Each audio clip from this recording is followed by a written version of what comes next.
Pas dëshmisë së 23 vjeçarit Mark Anthony Samson në lidhje me vrasjen e ish të dashurës së tij shqiptare Ilaria Sula, hetimet kanë marrë një tjetër kthes, pasi dyshohet se në krim janë përfshirë edhe prindërit e tij. Siç shkruajnë mediat, i riu me origjinë filipinase u mor në pyetje për 5 orë për të treguar të gjithë të vërtetën, po i dërgoja mëngjesin në shtrat. Pash një mesazh që i erdhi nga një djalë tjetër në celular. Mora thikën që ishte në tabaka dhe e vrava, nuk e kisha paramenduar. Nga ana tjetër prindrit, shkruan Corriere della Sera, kishin një lloj urrëtieje ndaj Ilaria Sulës, e cila për një vit frekuentonte mini apartamentin e familjes filipinase në Via Homes.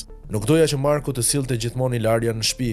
Kisha frikë se do ta shpërqendronte shumë. Djali im duhet të qëndrojë i fokusuar në studimet e tij. Është kjo deklarata nga nëna e të riut, që tani është në burg për vrasjen e studentes shqiptare në Terni, e cila më pas u hodh në një shkëmb, pasi u godit me thik për vdekje midis 25 dhe 26 marsit në lagjen e fundit të Samsonit në lagjen e Afrikës. Vrasja e Ilarias, me kalimin e ditëve pozicioni i nënës së Markut, i diplomuar për arkitekturë, e vetë rrëfyer, por mes mira kontradiktave, po bëhet gjithnjë më qendrore. Ajo rrezikon të hetohet së bashku me bashkëshortin e saj Rick Samson për bashkëpunim në vrasje dhe e fshehje të kufomës. Sipas Mark, Ilaria u vra mëngjesin e 26 marsit, pasi kaloi natën në shtëpinë e tij. Samson tha se 22 vjeçaria i kishte shkuar në shtëpi për t'i kthyer disa rroba, por i riu thotë se ajo vendosi të qëndronte aty pasi donte të shmangte transportin publik. Dyshja ishte ndarë së fundmi, pasi sipas filipinasit, lidhja kishte pasur ulje ngritje. Samson thotë se ajo që e ka bërë të ndërmarrë veprimin ka qenë mesazhi në celularin e Ilarias, kur ai po i dërgonte mëngjesin në shtrat. E sulmova nga pas, duke e goditur në qaf,